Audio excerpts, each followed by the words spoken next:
As you may be aware, since late 2021, the Akufo-Addo government has been persecuting the minority leader in Parliament, Honorable Dr. Kisel Atuforsen, over the purchase of some ambulances by the Ministry of Health under the erstwhile NDC Mahama government.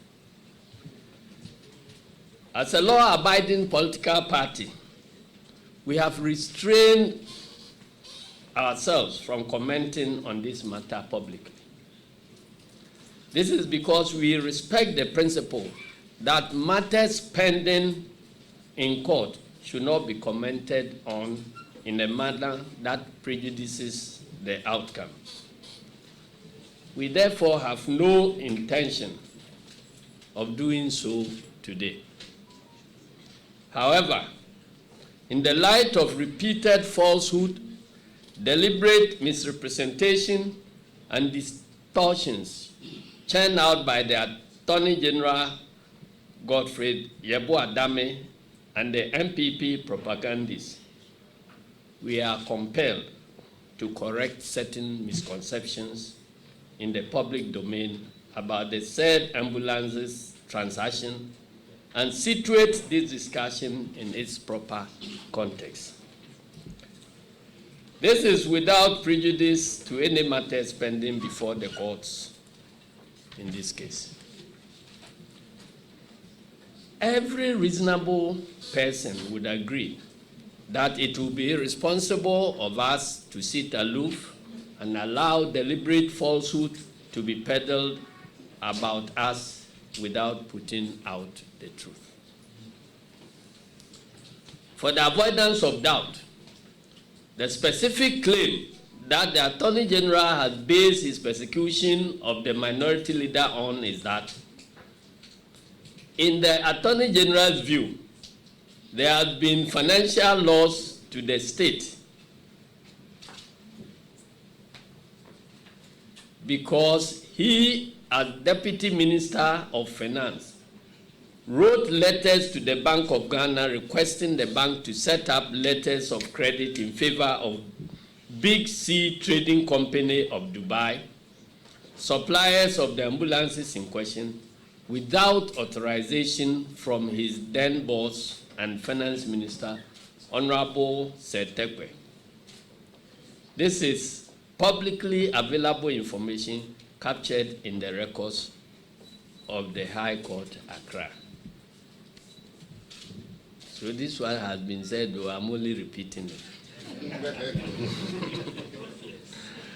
It is also a matter of public record that Honorable Jakpa has appeared before the trial court and stated unequivocally under oath that he gave express authorization to his Deputy Minister of Finance, Honorable Atuforsen, to write the said letters to the Bank of Ghana for letters of credit to be established in respect of the ambulances transaction. You say he did it without authorization. The man who should give the authorization has come and say, yes, I authorize him to go and do it. Palava no finish. This authorization is evidenced by the seal of the Ministry of Finance. In case Jakpa was lying, there is a seal of the Ministry of Finance. That is apparent on the face of the letter written by Honorable Atuforsen. It is instructive to note that the establishment of the letters of credit was done on the advice of the Attorney General then. That failure to do so was going to make it difficult for the government of Ghana to defend any suit brought by Big C Trading for breach of contract. Godfrey Dame and hordes of MPP propagandists also continue to falsely claim that the NDC government brought in ordinary vans, maybe in our language, trotros, purporting to be ambulances without medical equipment under the said transaction.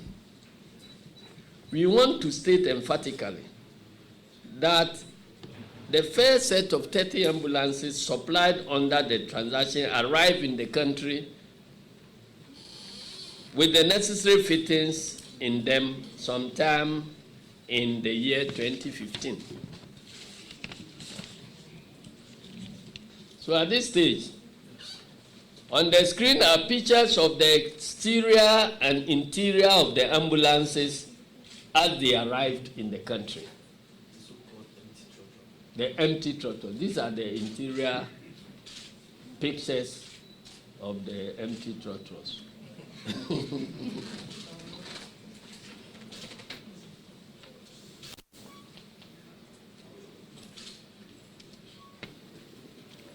It is clear from these pictures that the ambulances that were procured were not empty vans as claimed by dishonest Godfrey Odami and the MPP.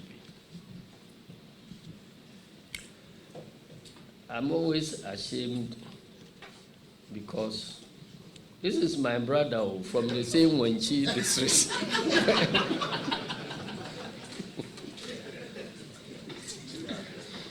In addition, a container load of medical equipment to be installed in these ambulances were shipped by Big C and arrived in the country around the end of 2016.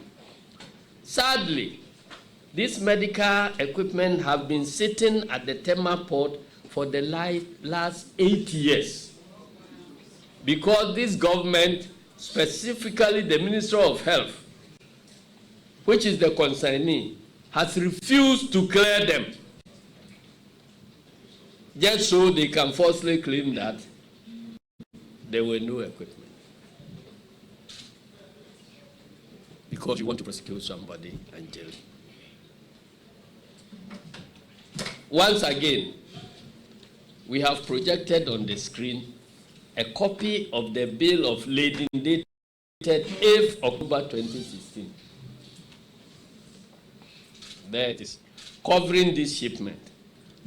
As can be seen, this container has 30 sets of medical equipment and defibrillators for installation, as well as spare parts for the 30 ambulances. Dr. Manibama, is that defibrillators? Yes. Is that the correct pronunciation? Okay. You've seen the bill of lading. The bill of lading. When you ship, they prepare these documents and then send it to the consignee. So public money used to procure all these things have been sent to the Minister of Health. He has refused to clear them, just so that they can prove that there was no equipment.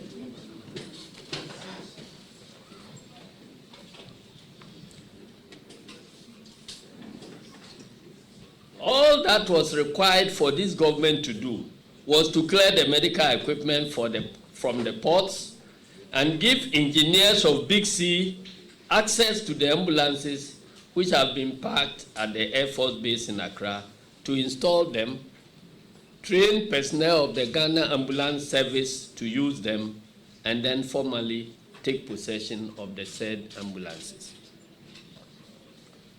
It therefore makes no sense that after refusing to do this simple task and allowing the ambulances to deteriorate for 8 years, my brother Godfrey Dame will turn around to persecute Honorable Atto-Forson for allegedly causing financial loss to the state when the loss has been clearly occasioned by the deliberate negligence of the government he represents. We firmly believe that the decision to take the minority leader and some others to court over this matter was born out of malicious, sinister, and wicked desire to silence him through unjust imprisonment, nothing more, nothing less. As we publicly stated from the very onset of this case, the timing and circumstances of this so-called prosecution shows that it was instituted mainly to intimidate and silence the then ranking member of finance, now minority leader, okay, soon to become majority leader, following his vehement opposition to the government's 2022 budget, the e-levy, and the general economic mismanagement by the Akufo-Addo-Bawumia government. This is the very embodiment of political witch hunt and persecution. But you see, he was a minority spokesperson on finance. And he was doing well. So as they were persecuting him, we kept promoting him because we thought he was doing very well for this country. Having set out the factual background of this whole matter, I will now proceed to address certain grave matters that have emerged from the ongoing trial, which border on professional misconduct and crime on the part of the Attorney General, Godfred Yeboah-Dame. Ladies and gentlemen of the media, last Thursday, 23rd March 2024, the third accused person in this case, Richard Jakpa, took the stand to be cross-examined by counsel for Dr. Atuforson. During this cross-examination, Attorney General Godfred Odame shot up from his seat to accuse Mr. Richard Jakpa of defending Atuforson rather than himself. In response to the Attorney General's accusation, Mr. Jakpa, who was testifying under oath and felt attacked without provocation, dropped a bombshell that Godfred Odame, the Attorney General, has been having clandestine meetings and telephone conversations with him at odd hours to persuade him to falsely testify against the minority leader, Dr. Atuforson, so that the prosecution can secure a conviction. So, Minister of Justice, you are not interested in justice. You are interested in just jailing somebody. You are supposed to be the person who will be delivering justice to your countrymen. You have now become the torchbearer of injustice because of political interest. This testimony by Mr. Jakpa was given to the court under oath and captured by the court's record. At last Thursday's hearing, the Attorney General, who was personally present, in the court, could not object to this damning evidence of Mr. Jakpa. He did not deny calling and meeting Jakpa at odd hours. Neither did he deny Jakpa's claim that he had been impressing on him to skew his testimony in a matter that will allow the state to secure a conviction against the minority leader.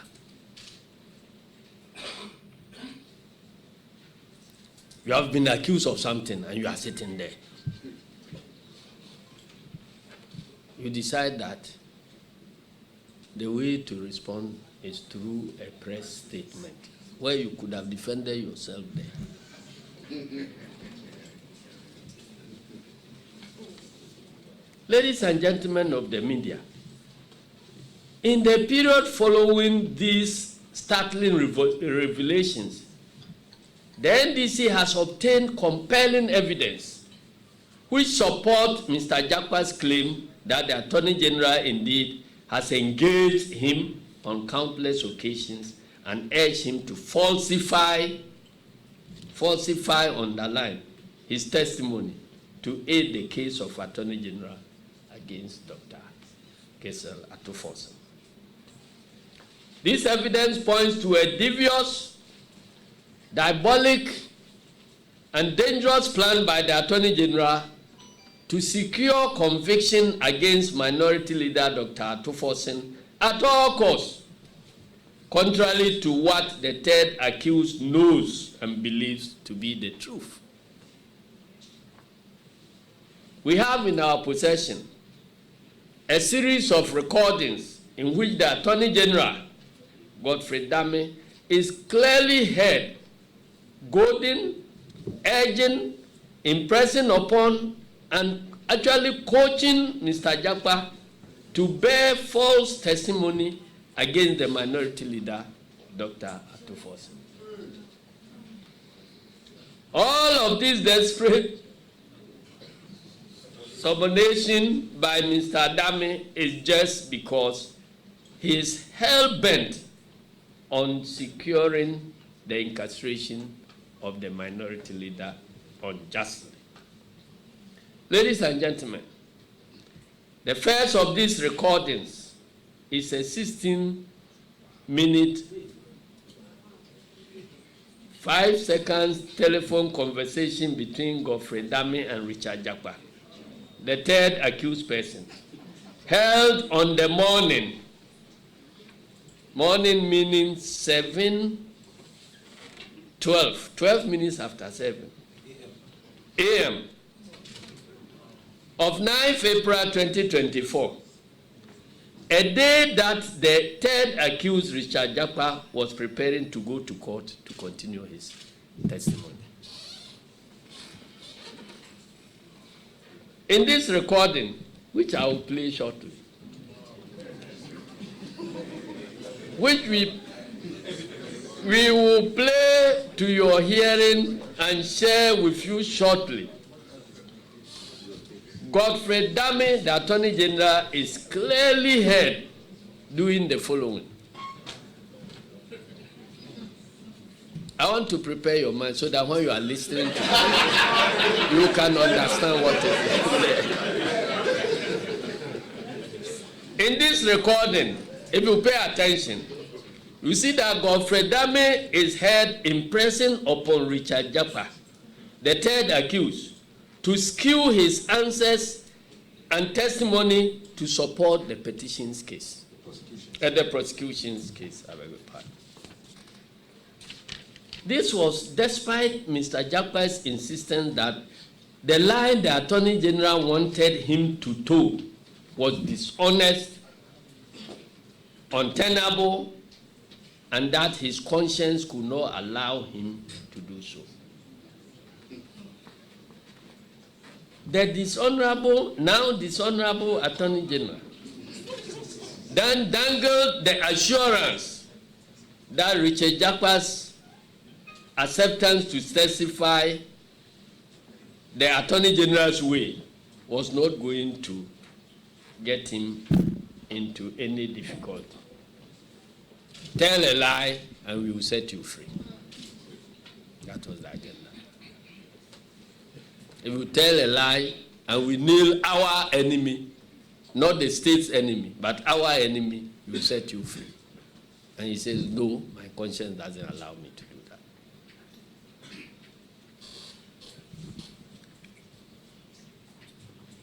Conspiracy against an accused person. In the recording under reference, Richard Jakpa reveals that Godfrey Dame had met him on several occasions at the residence of a Supreme Court judge, sitting Supreme Court judge, to impress upon him to testify in a manner that the prosecution wants in order to fix and wrongly jail the minority leader, Dr. Tufosi. Godfrey Dame did not refuse this statement by Richard Jakpa, except to caution him that they were speaking on phone and that he was not sure if anyone was recording their conversation. It's all contained in that tape.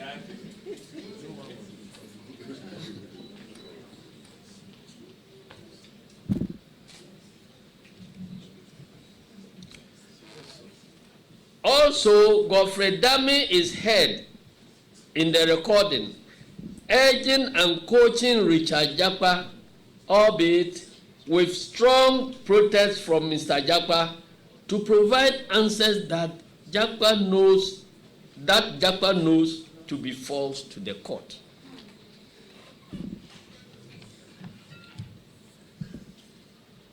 There is the issue of the professional misconduct too. The audio recording provides incontrovertible evidence of professional misconduct on the part of Godfrey Dame as a lawyer and a prosecutor. By talking to a represented person in an ongoing trial on the blind side of the represented person's lawyer and urging the represented person to testify in a manner that aids the prosecution's case, Godfrey Dame violently violated the legal professional code of ethics rule 2020 LI 2423 in many ways.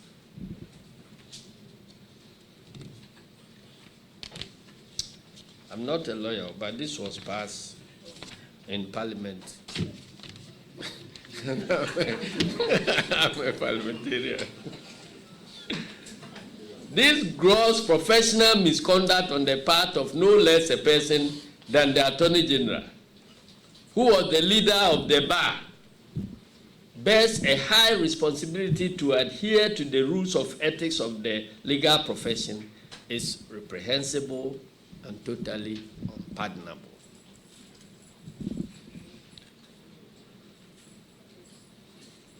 The next one has to do with the fabrication of evidence to pervert the course of justice. Minister of Justice fabricating evidence to pervert the course of justice. It is instructive to note that in the audio recording, Godfrey Dame is heard persuading Mr. Jakpa not to end his testimony by a particular time to allow him to travel, Godfrey Dame, to travel.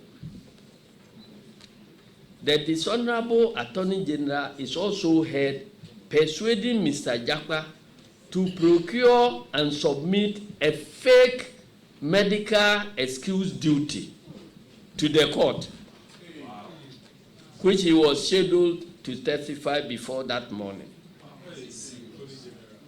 Attorney General and Minister of Justice. This was to enable Godfrey Dame travel abroad without missing Jakpa's testimony. Attorney General, you are asking somebody who is before court for what you claim to be one crime to go and commit another one, to come and deceive the court.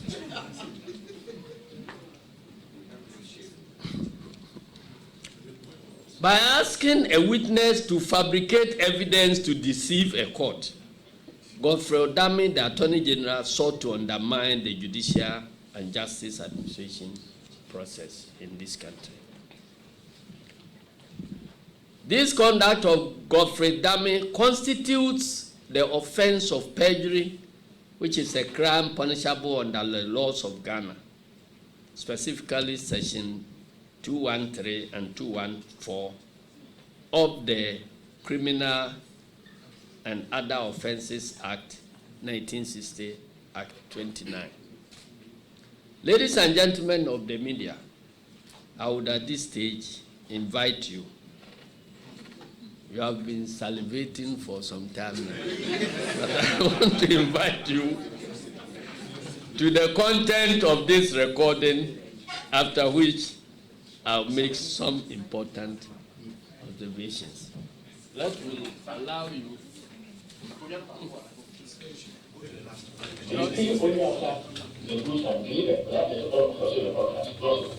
Yes, but then the financial instrument for the project is an irrevocable letter of credit. So that credit letter of credit is set.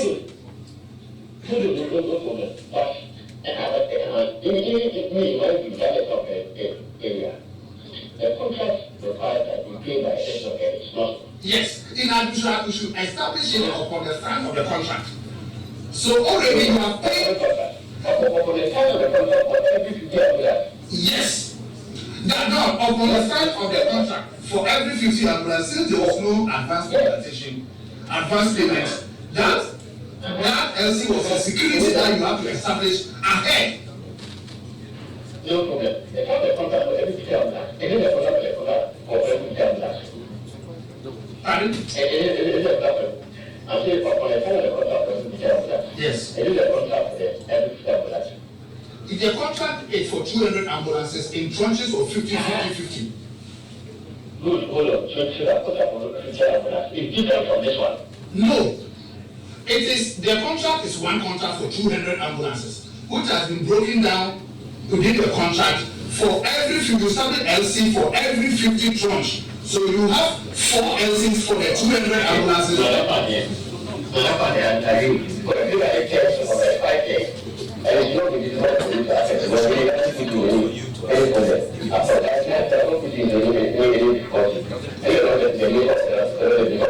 Can you go on again?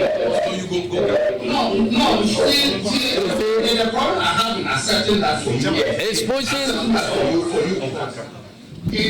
There are letters that confirm that, both from the boss. You see, the witness is telling you what the situation is, what the true facts are. And you say he should testify in a certain particular way, and that it won't create any difficulty for him. He will go free and somebody else will be jailed for dishonesty. And the witness keeps insisting that it is against his conscience, he cannot do what you want done. Continue.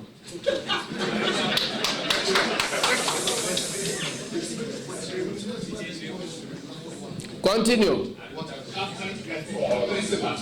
That is for every 50 ambulances.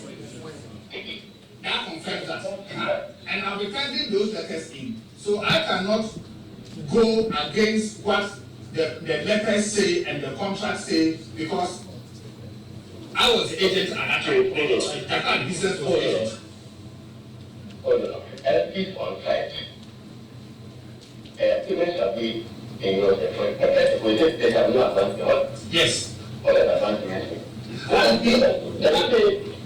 What this is that you are not the supplier was not going to be paid any cash, any money for him to use in procuring all the accessories and everything to manufacture. So the manufacturer will use his own money to buy the ambulance vans, all the accessories from across the globe. With the security from government being the LC. And the LC has been conditions precedent. Okay. Yes, advance mentioned me paying the advance of the delivery of the goods. They said no advance payment. Yes, advance means that you are paying before the goods are delivered to you. No, they said no advance payment. Not that there's advance payment. No advance. You will not pay. Yes, until the goods are delivered to you. No? Yes. Until the goods are delivered, you don't pay at all. You don't pay. No. So, and then also, the goods are say that payments are being the same manner. It's on site of goods. What is the given on site of goods? What what currency on site of goods means is that when you ship the documents, when you ship the goods, when you ship the goods from your port of origin, the bill of lading of the goods is what you use as yes. When the goods have been shipped. They have been shipped. Okay. The goods have been delivered now. No, when the goods have been shipped, because you have gone to the place where. So what I'm trying to explain is that so you use the bill of lading. You use the bill of lading. Okay, pause. You see, pause. You see the problem of Godfrey Dami. He doesn't understand anything about these international payments at all. And he wants the witness to accept his ignorance and then go to court to make a statement that will expose the witness as also as ignorant as Godfrey Dami. Because you see, what you call a letter of credit is just some guarantee. You sign an agreement with somebody that I'll supply these ambulances. But the person must also be secure that when he supplies the ambulances, there will be payment. So you sign a document that, look, the moment you are able to buy your equipment yourself and you ship them and you bring the bill of lading to me for me to satisfy myself that the equipment has been shipped and that this is the evidence that I will be receiving them on this date, then I can also authorize the bank to pay you what has been agreed upon. Because you can't go to the sea and reclaim the things back. You see? So that's all. So a letter of credit does not give you money until I eventually tell them to pay because I have received the items. So you are saying that somebody signed a letter of credit, and so the nation has lost money. And your government took over. If you realize that the things have not been received, why would you authorize payment? So this is simple, but the problem is ignorance.